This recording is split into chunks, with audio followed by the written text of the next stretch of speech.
Senior member এবং আমন্ত্রিত আজকের উপহার গ্রহণকারী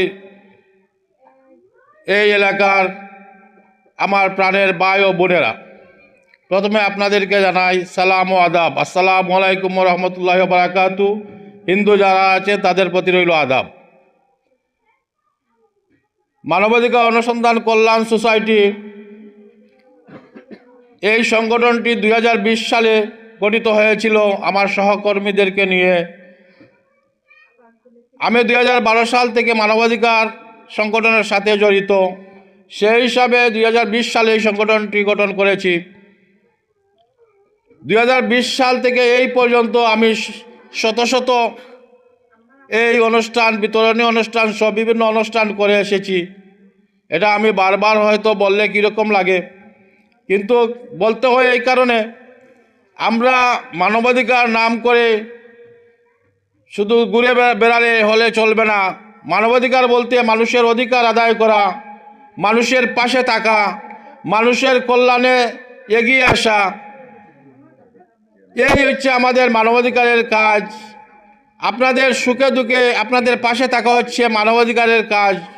মানবাধিকার লঙ্ঘন হলে সেখানে বাধা দেওয়া হচ্ছে মানবাধিকারের কাজ। আমরা এসব কাজ থেকে 2020 সাল থেকে এখন পর্যন্ত আমরা পিছিয়ে যাইনি। আপনাদের সার্বিক সহযোগিতায়, আপনাদের ভালোবাসায় এবং আপনাদের দোয়ায়, আল্লাহর রহমতে আমরা 2020 সাল থেকে এই পর্যন্ত আপনাদের পাশে আছি।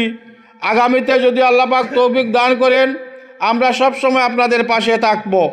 সুপ্রিয় উপস্থিতি, আমরা মানবাধিকার অনুসন্ধান কল্যাণ সোসাইটি খাদ্য সামগ্রী বিতরণ, আমরা কয়েকটা ফ্যামিলিকে ছাগল বিতরণ, আমরা 3.5 লক্ষ টাকা দিয়ে উসমানীনগর উপজেলায় একটা অসহায় গরিব দরিদ্র পরিবারকে পাকা দালান কোঠা করে দিয়েছি। এই মানবাধিকার অনুসন্ধান কল্যাণ সোসাইটি বন্যার কালীন সময় আমরা 8.5 লক্ষ টাকার খাদ্য সামগ্রী বিতরণ করেছি।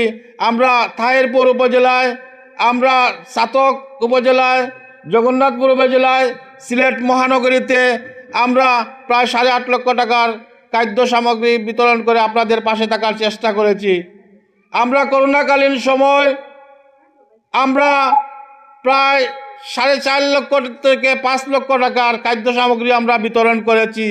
যখন মানুষ প্রথম করোনায় যখন আসে, ঘর থেকে বের হয় না, তখন কিন্তু আমার বাসায় আমি প্রায় 1.5 লক্ষ টাকা প্রথম আমি শুরু করেছিলাম খাদ্য